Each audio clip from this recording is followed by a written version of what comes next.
9,30,00,000 mile উপরে সূর্য, ওই সূর্যের গরম সহ্য করতে পারো না রে যুবক। গুনাহগারের মাথার উপরে যেদিন সূর্যটা নেমে আসবে, সূর্যের তাপে গুনাহগারের মাথার মগজগুলো ভাতের মারের মতো ফুটতে থাকবে। ওই সময় সহ্য কেমনে করবি? একটা বেতের বাড়ি দিলে সহ্য করতে পারি না। যদি গুনাহগার হয়ে কবরে যায়, ফেরেশতাদের আঘাত কেমন করে সহ্য করব? চিন্তা ভাবনা করে দেখলাম দুনিয়ার সম্মান টাকা পয়সা কিছুই না। আজকে টুপির কারণে, দাড়ির কারণে না খাইয়ে আমরা কেউ মরি নাই, বরং আল্লাহ রাজকীয় হালে সম্মান দান করেছেন, ঠিক কিনা বলো? হাজী ইমদাদুল্লাহ মুহাজির মক্কি রহমাতুল্লাহি আলাইহি যত কিতাব খুলে দেখে কোনো লেখা নাই, সব সাদা সাদা সাদা। আবার সামনে কিতাব খুলে সাদা, কোনো লেখা নাই। এইভাবে করে করে করে করে কোনো কিতাবগুলোর শেষ পর্যন্ত হাজী ইমদাদুল্লাহ চলে গেলেন আবার এই ঝাঞ্ঝানো আল্লাহর ওলি নূর মোহাম্মদ ঝাঞ্ঝানবীর দরবারে গিয়া বলেন, ও ইমদাদ, লেখাপড়া কি শেষ হয়েছে? বলে, ও আমার উস্তাদ শায়েখ, আমার আপনার অনুমতি নিয়ে যত কিতাব পড়ার জন্য আমি চলে গেলাম, ওখানে গিয়ে আমি কিতাব খুলিয়া দেখলাম পড়ার জন্য। জানি না আল্লাহর কি কুদরত, একটা পৃষ্ঠার মধ্যে কোনো লেখা নাই। যেটা দেখি গেলাম সব কিতাবগুলো সাদা সাদা সাদা। একটা কিতাব বন্ধ করি আর একটা খুলি সাদা, একটা বন্ধ করি আর একটা খুলি সাদা। এইভাবে দেখলাম কোনো অক্ষর কিতাবের মধ্যে নাই। নূর মোহাম্মদ ঝাঞ্ঝানবী চোখের পানি ছেড়ে কান্না শুরু করলেন আর বললেন, ইমদাদ, মনে হয় যেন আমার থেকেও তোর মান আল্লাহর দরবারে অনেক বাড়িয়ে যাইতেছে। রে ইমদাদুল্লাহ, তোর নাম তো ইমদাদুল্লাহ। ইমদাদুল্লাহ মানে যে আল্লাহর সাহায্য পায়, তাকেই তো ইমদাদুল্লাহ বলা হয়। ওরে ইমদাদুল্লাহ, তোর আর পড়ালেখার কোনো দরকার নাই। তোর অন্তরটা আমার মাওলার জন্য এত পাগল, আর লেখাপড়া লাগবে না। আমার আল্লাহ তোর দিলের তামান্নার উপরে আমার আল্লাহ এত রাজি হয়ে গেছেন। আল্লাহর কাছে দোয়া করি, আল্লাহ যেন ইলমের নূর তোর সিনার মধ্যে ঢেলে দেয়। লেখাপড়া লাগবে না। আল্লাহ যদি কবুল করে 12 বছরের জ্ঞান আল্লাহ ঘুমের মধ্যে অন্তরে দিতে পারে কি পারে না?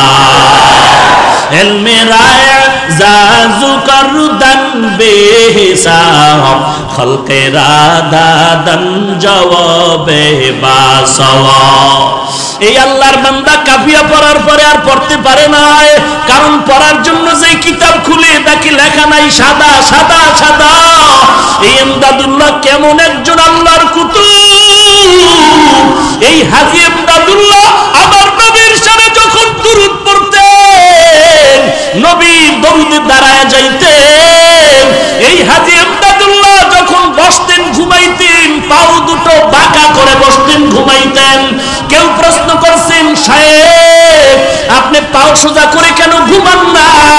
হাজী ইমদাদুল্লাহ বলে, জানো না রে ভাই, রশিদ আহমদ গঙ্গুহি রহমাতুল্লাহি আলাইহি কি বলেন, ওরে রশিদ, আমি ইমদাদুল্লাহ যত চেষ্টা করি পাওটা সোজা করে ঘুমানোর জন্য, আমি ডান দিকে খুলতে গিয়া ভয় পাই, আমি বামে ডা পা খুলতে গিয়া ভয় পাই, আমি সামনে পা খুলতে গিয়া ভয় পাই, আমি পেছন দিকে পা খুলতে যাই ভয়। কারণ আমি যেদিকে তাকাই দেখি আল্লাহর নূরের তাজাল্লি, আল্লাহ তাআলার নূরের তাজাল্লি দেখতে পাই। আল্লাহর নূরের তাজাল্লির ভয় আর আদবের ভয় আমি পাও খুলে শুইতে পারি না। আমি পাও বাঁকা হয়ে বসি, পাও বাঁকা করে শুই। ইনি হলেন হাজী ইমদাদুল্লাহ মুহাজির মক্কি রহমাতুল্লাহি আলাইহি। কেমন আগুনওয়ালা বান্দা! তার সিনার আগুন লাগছে রশিদ আহমদ গঙ্গুহি রহমাতুল্লাহ আলাইহির মধ্যে, তার সিনার আগুন লাগছে উজানির কারি ইব্রাহিম রহমাতুল্লাহ আলাইহির মধ্যে, আর উজানির কারি সাহেবের সিনার আগুন লাগছে চরমনার সৈয়দ ইসহাক রহমাতুল্লাহ আলাইহির মধ্যে। এরে নবীর উম্মতের দল, এইটা ফুৎকার দিয়া বাতি নিভাইতে পারবি না। এই আল্লাহওয়ালাদের মিশন তাবলীগ জামাত, এই আল্লাহওয়ালাদের মিশন এই কওমি মাদ্রাসা, আল্লাহওয়ালাদের মিশন এই ওয়াজ মাহফিল। অতএব এদিকে যদি কেউ আঙ্গুল পাকা করে তাকায়, আল্লাহর কসম তোর চোখ দুটো অন্ধ হয়ে যাবে, তোর আঙ্গুল বাঁকা হয়ে যাবে, দেওবন্দি এই ইলমের নূর বন্ধ করতে পারবি না।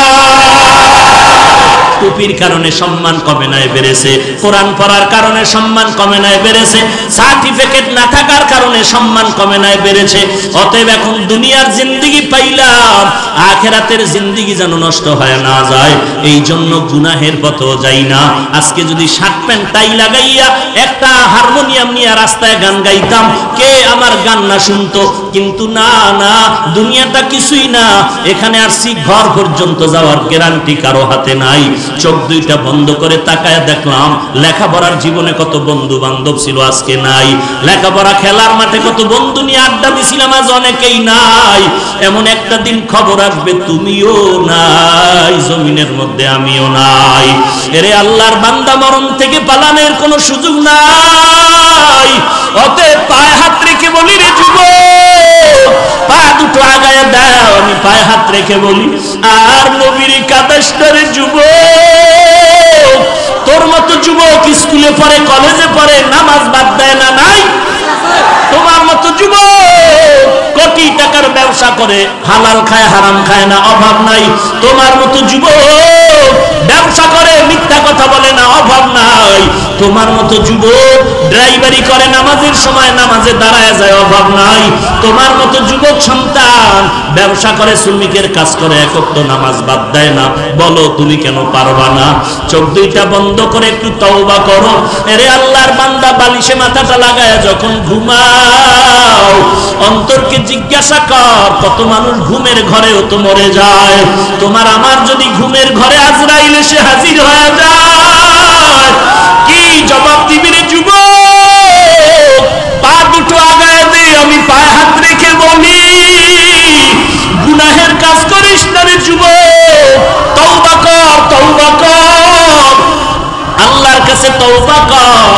আর চোখের পানি ছেড়ে কান্না করার আল্লাহকে ডাক দে রে মালিক, আর জীবনে গুনাহ করব না রে আল্লাহ, কবরের আযাব সহ্য করতে পারবো না রে আল্লাহ, গুনার কারণে জাহান্নামের আগুন সহ্য করতে পারবো না রে আল্লাহ, তুমি আমাকে মাফ করে দাও। আজকে থেকে তওবা করতেছি, আর নামাজ ছাড়বো না, আর দাড়ি কাটবো না, মা বাবাকে কষ্ট দেব না, আর কোনোদিন আল্লাহওয়ালার বিরোধিতা করব না, আর উলামায়ে কেরামের বিরোধিতা করব না, কারো গীবত শিকায়ত করব না, আর দেশের বিরুদ্ধে জাতির বিরুদ্ধে ষড়যন্ত্র করব না। আজকে থেকে সহিভাবে ওই কোরআনটা পড়ব। হাজারো হাজারো মানুষ এ জমিনের মধ্যে আছে, একটা মানুষের এত দাম নাই কোরআনওয়ালা বান্দার যত দাম। কোরআন এমন একটা কিতাব, যে কিতাবের মধ্যে কোনো ভুল নাই, বরং এই কিতাবের মধ্যে ভুল থাকা তো দূরের কথা, ভুলটা থাকা আছে না নাই সন্দেহ করিয়া খুঁজতে গিয়া হাজারো হাজার বেঈমান কালেমা পড়ে মুসলমান হয়ে গেল। দুনিয়াতে যত কিতাব আছে, যে কোনো কিতাবের সবক একবার দুইবার তিনবার শুনতে ভালো লাগে, এরপর আর মজা লাগে না, বরং আল্লাহর কালাম বান্দা যতবার বলবে, কণ্ঠ ভালো সুর ভালো, তত মজাই লাগে। কথা ঠিক নেই? আলহামদুলিল্লাহি রাব্বিল আলামিন আর রহমানির রহিম মালিকি ইয়াউমিদ্দিন ইয়্যাকা না'বুদু ওয়া ইয়্যাকা নাস্তাঈন ইহদিনাস সিরাতাল মুস্তাকিম সিরাতাল লাযীনা আন'আমতা আলাইহিম গায়রিল মাগদুবি আলাইহিম ওয়ালাদ-দাল্লিন।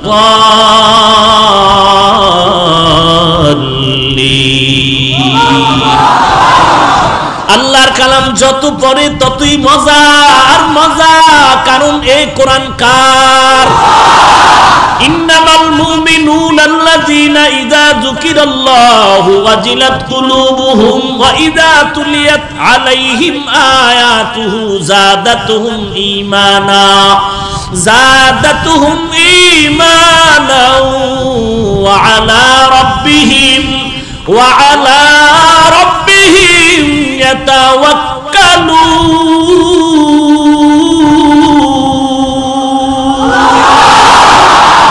ই কালামে জিন্দা কুরআনে হাকিম, হিকমতে উলা ইয়াজালাসতু কদিম, জামিউল ইলম ফিল কুরআনে হাকিম, তাকাসারাত আনহু আফহামুর রিজালি। এমন একটা কিতাব আল্লাহ দান করলেন। আমরা বাংলা ভাষা শেখার জন্য একটা বই পড়েছিলাম, বইয়ের নাম আদর্শ, পৃষ্ঠা সংখ্যা 10। এরে আল্লাহর বান্দা, আল্লাহ সবাইকে জ্ঞান দান করছেন, জ্ঞান খাটা একটু চিন্তা করে জবাব দাও। মানুষকে আল্লাহ চিন্তা করার মতো মেধা দান করছেন, করো। পশুকে আল্লাহ দান করেন নাই। এজন্য আল্লাহ বারবার বলেন আফালা তাতাফাক্কারুন, আফালা তাকিলুন, আফালা তুবসিরুন। একটু চিন্তা কেন করো না রে মানুষ? কাকে বলে মানুষ? যেই বান্দার হুশ আছে, তার মান আছে, এরই বলে মানুষ। যার হুশ নাই, তার মান নাই, সে মানুষ না। যেই আল্লাহ বলেন মানুষের মতো শ্রেষ্ঠ জমিনে কেউ নাই, কোরআন শরীফের আয়াতে ওই আল্লাহ ওই কোরআনের আরেক আয়াতে বলেন অধিকাংশ মানুষ চতুষ্পদ জন্তু থেকে খারাপ। ওয়ালাকাদ যারানা লিজাহান্নামা কাসীরাম মিনাল জিন্নি ওয়াল ইনসি লাহুম কুলুবুন লা ইয়াফকাহুনা বিহা ওয়া লাহুম আ'য়ুনুন লা ইউবসিরুনা বিহা ওয়া লাহুম আযানুন লা ইয়াসমাউনা বিহা উলাইকা কাল আনআমি বাল হুম আযাল উলাইকা হুমুল গাফিলুন।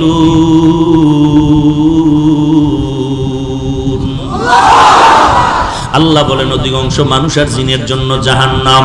যাদেরকে আমি আল্লাহ আকল দিলাম, আকল দিয়া চিন্তা করে না, কলব দিয়া ফিকির করে না। আমি আল্লাহ কান দিলাম শ্রবণ করার জন্য, যা শুনতে বলছি তা শুনে না। আমি আল্লাহ চক্ষু দান করলাম দেখার জন্য, যা দেখতে বলছি বান্দা তা দেখে। মা বাবারে দেখবি, বান্দা মা বাবারে দেখে না। আল্লাহর কোরআন দেখবি, আল্লাহর বান্দা কোরআন দেখে না। 24টা ঘন্টা ঘুমের টাইম ছাড়া শুধু মোবাইল দেখে। কি দেখে? কি সওয়াবের জিনিস দেখে? হ্যাঁ, এরে আল্লাহর বান্দা, আল্লাহ বলেন এমন অধিকাংশ মানুষগুলো জাহান্নামী, চতুষ্পদ জন্তু থেকে খারাপ। চতুষ্পদ জন্তু গরু, ছাগল, ভেড়া, বকরির দিকে তাকাও। এদের 24টা ঘন্টার কর্মসূচি ঘুমাইবে আর খাইবে আর বাথরুম। আর কোন চিন্তা আছে? শুধু খানা, ঘুম আর বাথরুম। এরে আল্লাহর গোলাম, তোমারও যদি এমন হয়, তুমি সময় পাইলেই ঘুমাও, সময় পেলেই তুমি খানার ধান্দায় দৌড়াচ্ছ। রাতের বেলাও খানার ধান্দা, রিজিকের ধান্দা, কেমনে বড়লোক হওয়া যায়, কারে আঙ্গুল দেওয়া যায়, কার ক্ষতি করা যায়, কার সম্পদ নষ্ট করা যায়, কার হক নষ্ট করা যায়, কার টাকা চুরি করা যায়, কার টাকা ডাকাতি করা যায়, কার উপরে জুলুম করা যায়। 24টা ঘন্টা তুমি ফিকির করো, তুমি কার ক্ষতি করিয়া বড়লোক হয়ে যাইবা। তোমার 24টা ঘন্টা খানার চিন্তা, এরপরে ঘুমের চিন্তা, আর তোমার বাথরুমের চিন্তা। যদি এমনটাই তোমার কর্মসূচি হয়, তোমার জ্ঞান দিয়া জবাব দেও, গরুর মধ্যে আর তোমার মধ্যে ব্যবধান কোথায়? গর্ব সুরত আদমি এনসাবুদে আহমদবু জাহলো হামেক সাবুদে আদমিরা আদমিয়ত লাজমাস উদেরা গরবুনা বাশদ হে জমাস। সামলে মহা মুসিবত। ভাইরা আমার, আল্লাহ রাব্বুল আলামিন বলেন এই কোরআন এমন এক দামি কিতাব, যেই বান্দা একটা অক্ষর পড়বে সাথে সাথে 10টা নেক লেখা হয়ে যাবে। এরে নবীর উম্মত আশিকের দল, এই কোরআন দান করলেন আল্লাহ, নবীর উপরে দান করেছেন, অবতীর্ণ করেছেন। এমন এক কিতাব, এমন এক কিতাব, এমন এক নবীর উপরে দিলেন। নবী নাই, কোরআনের গার্ডিয়ান নবী নাই। আজকে 1500 বছরের উপরে হয়ে গেল, আজও পর্যন্ত সে কোরআনের একটা নক্তা অক্ষরের ভুল কেউ বের করতে পারছে? বরং অনেকে চেষ্টা করতে গিয়া তারা কোরআনের কাছে মাথা নত করে কালেমা পড়েছে। ওরে আল্লাহর গোলাম, এমন একটা সুন্দর কিতাব, এই কিতাব হিন্দুরা পড়বে নাকি? বলো, এই কিতাব খ্রিস্টানরা পড়বে নাকি? এই কিতাব ইহুদিরা পড়বে নাকি? এই কিতাব নাসারা পড়বে নাকি? এই কিতাব বৌদ্ধরা পড়বে নাকি?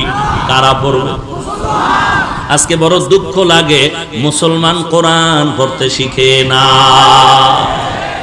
কোথায় গেল সেই দিনের ফজরের নামাজের পরে মক্তবে কোরআনের আওয়াজ? ফজরের নামাজের পর গ্রাম থেকে শুরু করে শহর পর্যন্ত মসজিদের বারান্দায় বারান্দায় এলাকার ছেলেমেয়েরা কোরআন তেলাওয়াত করে। কোথায় গেল সেই মক্তবের আওয়াজ? বর্তমানে ফজরের আজান দিতে যেমন মুয়াজ্জিন ঘুম থেকে উঠে দৌড়ায়, আম্মা জানেরাও দৌড়ায় কেজিতে সন্তানকে পাঠাবার জন্য। ঠিক নেই?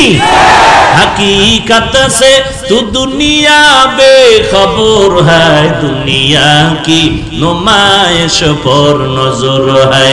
नमी गोयम के आज दुनिया जुदा बाश, बहर कारे के बाशी बा खुदावाश। কত ধরনের জিনেরা আপনাদের তাবিজ লাগায় রাখছে। জিনেরা মানুষ দিলে তো টের পাওয়া যাবে, তাবিজ দিতেছে। জিনেরা তাবিজ দিয়া রাখছে। মাদ্রাসায় কোরআন পড়ে লাভ নাই, কোরআন শরীফ পড়িয়া কোনো লাভ নাই। মাদ্রাসায় পড়লে হুজুর হলে সম্মান নাই, চাকরি নাই, টাকা পয়সার অভাব, খানার কোনো কমতির শেষ হবে না, চাকরি পাওয়া যাবে না, সম্মান পাওয়া যাবে না। আল্লাহর কসম, আল্লাহর জাত ও সিফাতের কসম, এই জমিনের মধ্যে শুধু বাংলাদেশ না, আল্লাহ তাআলা কোরআনের কারণে এত সম্মান দান করেছেন। পৃথিবীর কোন বেঈমান কোটিপতি, কোন মন্ত্রী, কোন এমপি এত সম্মানে জমিনে না। সম্মান দেওয়ার মালিক কে? ওয়া তুইজ্জু মান তাশাউ ওয়া তুযিল্লু মান তাশাউ বিয়াদিকাল খায়র, ইন্নাকা আলা কুল্লি শাইইন কাদির।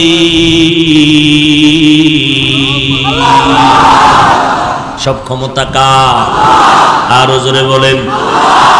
বেয়াদবি মাফ করবেন, বুঝানোর স্বার্থে বলছি, অন্য কিছু না। গরিবের সন্তান মসজিদের ইমামতিতে দাঁড়ানো আছে, বাড়ি কই মুসল্লিরা জানে না, মা কেমন মুসল্লিরা জানে না, আব্বা কেমন মুসল্লিরা চিনে না।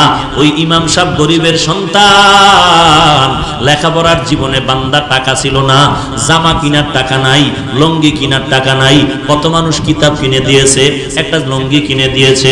আজকে আপনাদের এই মসজিদের খতিব হয়ে গেল। এই ইমাম সাহেব যখন ইমামতির মুসাল্লায় দাঁড়ায়, পেছনে এই দেশের ঢাকার বড় দামি পাঁচতলা বিল্ডিং এর মালিক পেছনে দাঁড়ানো, এমপি সাহেব দাঁড়ানো, মন্ত্রী মহোদয় দাঁড়ানো। ইমাম সাহেব যখন রুকুর মধ্যে চলে গেল, পেছনের এমপি মন্ত্রী কোটিপতি রুকুর মধ্যে চলে গেল। ইমাম সাহেব যখন সেজদায় চলে গেল, এমপি মন্ত্রী কোটিপতি সেজদায় চলে গেল। ইমাম সাহেব যখন বসে পড়ল, মুক্তাদি কোটিপতিরাও বসে পড়ল। একবারও ইমাম সাহেবকে বলে নাই এমপি মন্ত্রী টাকাওয়ালা কোটিপতি, এই গরিবের সন্তান, গোটা বাংলাদেশ আমার টেলিফোনে চলে, গোটা দুনিয়া আমার অর্ডারে চলে, আমি তোর মতো গরিবের অর্ডার মানবো কেন? এমন কথা কেউ বলে নাই। কেন বলে নাই? এটাই হলো কোরআনের বড় সম্মান। কুজা সুন্নতে আহমদ কুজা বা মুহাম্মদ কাইবুয়াত নিসবতরা কারে শয়তা মিকুনি নামতুলি গরওয়ালি নানু তাস্তায় বরওয়ালি। যেই উলামায়ে কেরামের অবদান ভুলার মতো নয় রে ভাই। যেই উলামায়ে কেরামদের অবদানের কারণে এই জমিনের মধ্যে আল্লাহর জিকির চলে, কোরআনের তেলাওয়াত চলে। কথা ঠিক নেই না? তোর বাপে লইছে উলামায়ে কেরামের অবদান। যেই মা বাবায় কষ্ট করে সন্তানের লালন পালন করায় বড় করলো, ওই সন্তান বড় হইয়া যদি বলে আব্বাকে আমি চিনি না, সবাই জুতা মারবে, বলবে তোর মতো বেঈমান জমিনে আর একজনও নাই। যেই আলেমের মাধ্যমে আমার দাদার জানাজা হয়ে গেল, যেই আলেমদের অবদানের কারণে আলেমদের মাধ্যমে তোমার দাদার জানাজা হলো, তোমার পর দাদার জানাজা হলো, যেই আলেমের মাধ্যমে কোরআন শিখলাম, কালেমা শিখলাম, ইসলাম শিখলাম, আজকে আমি হাফিজুর রহমান মাটির মানুষ থেকে সম্মানের চেয়ারে বসলাম, এর পেছনে আমার আলেম ওলামাদের অবদান। এত অবদানের পর আজকে যদি কোনো কুলাঙ্গার বলে আমার আলেম ওলামা লাগবে না, তোর মতো বেঈমান এই জমিনে থাকার দরকার না। ঠিক কিনা বলো? তুমি মরণের আগে তোমার সন্তানদের ওসিয়তনামা লিখে দাও, আমার মরণের পরে কোনো আলেম দিয়া জানাজা পড়াবি না, কুকুরের মতো কবরে দাফন করে রাখবি। রাগ করলেন? আলেমের দাম কত? এই জমিনের মধ্যে আল্লাহ ইসলামের ব্যানার ধরার জন্য 4 দল মানুষ সিলেকশন করেছেন আমার আল্লাহ। 1 নম্বরে নবীগণ, 2 নম্বরে সিদ্দিকগণ, 3 নম্বরে শহীদগণ, 4 নম্বরে সালেহগণ। আল্লাহ কোরআনে যাদেরকে বলেন সালিহিন, তাদেরকে অন্য আয়াতে বলেন সাদিকিন, অন্য আয়াতে বলেন উলামা, অন্য আয়াতে বলেন আউলিয়া। ঠিক নি? আল্লাহ পাক বলেন 4 দল বান্দার হাতে আমার ইসলামের ব্যানার দেওয়া আছে, এই ব্যানার নিয়ে আর কেউ টানাটানি করবি না রে বেঈমান, সাবধান, খবরদার। এই 4 দলের হাতে আমি ইসলামের ব্যানার দিয়া দিলাম। আল্লাহ তাআলা কোরআনের মধ্যে বলেন আমাইয়ুতিল্লাহ ওয়ার রাসূল ফাউলাইকা মাআল্লাযীনা আন'আমাল্লাহু আলাইহিম মিনান নাবিয়্যিন ওয়াস সিদ্দিকিন ওয়াশ শুহাদা ওয়াস সালিহিন ওয়া হাসুনা উলাইকা রাফিকা। 1 নম্বরে নবীগণ, 2 নম্বরে সিদ্দিকগণ, 3 নম্বরে শহীদগণ, 4 নম্বরে সালিহিন, নেককার, সাদিকিন, সত্যবাদী, উলামা, আল্লাহর প্রিয় বান্দা। নবী বলেন উলামায়ে কেরাম রাসূলদের ওয়ারিস, এরা নবীর উম্মতের দল, এরা হলো আউলিয়ায়ে কেরাম। এই উলামাদের মধ্য থেকে সুফিয়ায়ে কেরাম, উলামাদের মধ্য থেকে একজন মুহাদ্দিসিনে কেরাম, উলামাদের মধ্য থেকে মুফতিয়ানে কেরাম, উলামাদের মধ্য থেকে ইমামগণ, মুয়াজ্জিনগণ, এরা নবীর উম্মতের দল। এই উলামায়ে কেরামদের হাতে ইসলামের ব্যানার সর্বশেষ দল। এদের ছাড়া আর কেউ এই ইসলামের ব্যানার নিয়ে টানাটানি করবি না। উলামায়ে কেরাম যেমন মসজিদের ইমাম, তেমন উম্মতেরও ইমাম। আল্লাহর নবী বলেন আলেমদের দাম কত জানো? ফজলুল আলিমি আলাল আবেদ কা ফজলি আলা আদনাকুম। আলেমের দাম কত জানো? আমি নবীর উম্মতের সাহাবায়ে কেরামের মাঝে যেই সম্মান, উম্মতের মাঝে উলামায়ে কেরামের সেই সম্মান। আলেমদের পিছনে নামাজ পড়তেছো, এরে নবীর উম্মতের দল। আল্লাহর নবী অন্য হাদিসের মধ্যে বলেন ফাকিহুন ওয়াহিদুন আশাদ্দু আলা শাইতানি মিন আলফি আবিদ। 1000 বান্দা মূর্খ ইবাদত করে। কয় হাজার? 1000 বান্দা ইবাদত করে, তাদেরকে বলে আবেদ। এই 1000 আবেদের থেকেও একজন ফকিহুল উম্মার এত দাম। নবীজির সময়ে সংখ্যা ছিল সর্বোচ্চ 1000। কিয়ামত পর্যন্ত সংখ্যা যত সর্বোচ্চ বাড়বে, হাদিসের মানটাও ততদূর পর্যন্ত যাবে। ওই সময় ছিল 1000, এখন গণনা হলো 1 লাখ, 1 কোটি, 1 মিলিয়ন, ট্রিলিয়ন, বিলিয়ন। তাহলে হাদিসের অর্থ কি হবে? 1000 আবেদের থেকে একজন আলেমের দাম বেশি। এখন অর্থ হবে 1 মিলিয়ন, 1 বিলিয়ন, 1 ট্রিলিয়ন ইবাদতকারীর থেকে একজন কোরআন সুন্নাহর ইলমওয়ালার দাম অনেক বেশি। ইলমে রায়ে জাজু করদান বেহিসাব, খলকেরা দাদান জবাবে বাসওয়াব, হক নাদার দোস্তে খলকা জারেরা, নিস্তে ই খাসলাতে কে দিনদারেরা। ইলমওয়ালার এত দাম, এত বলে যে চিল্লাই, আমরা কিন্তু কওমের গোলামি করি না, আমরা উজানি চরমনের গোলামি করি না, আমরা তাবলীগের গোলামি করি না, আমরা দাওবন্দের গোলামি করি না, আমরা আল্লাহ তাআলার গোলাম, আমরা আখিরি নবীর উম্মত। এইটার জন্য দেখছো তাবলীগের মধ্যে একটু ভেজাল যদি কেউ ঢুকায় আমরা তা মেনে নিতে পারি না, কারণ আমরা তাবলীগের গোলামি করি না, আমরা গোলামি করি একমাত্র আল্লাহ। ঠিক কি না বলো? এই জন্য যে ভুল করবে আমরা তাকে বলবো আপনি ভুলটা সংশোধন করে নেন, যদি ভুলটা সংশোধন না করেন আমরা আপনার পক্ষে না। অতএব আমরা আল্লাহর গোলামি করি, তাবলীগের গোলামি করি না। তাবলীগ মানি কেন? তারা নবীর তরিকা মতো আমাদের বয়ান করে এই জন্য মানি। চরমনাই মানি কেন? আমরা চরমনাইয়ের গোলামি করি না। চরমনাই ওয়ালারা আল্লাহর নবীর তালিম দেয়, তরিকা শিখায়, এই জন্য মহব্বত করি। আমরা কওমি মাদ্রাসাকে সম্মান করি কেন? কওমি মাদ্রাসায় পড়লে বান্দা আল্লাহর মারেফত পায়, আদব শিক্ষা পায়। এরে নবীর উম্মত এত বছর যারা চিল্লায় বলতো মাদ্রাসায় জঙ্গি, কওমি মাদ্রাসায় জঙ্গি, আল্লাহ তাআলা আমাদের কান্নার কারণে আজ তাকায় দেখো তারাই বলতেছে এই মাদ্রাসা হলো আদর্শ মানুষ গড়ার ফ্যাক্টরি।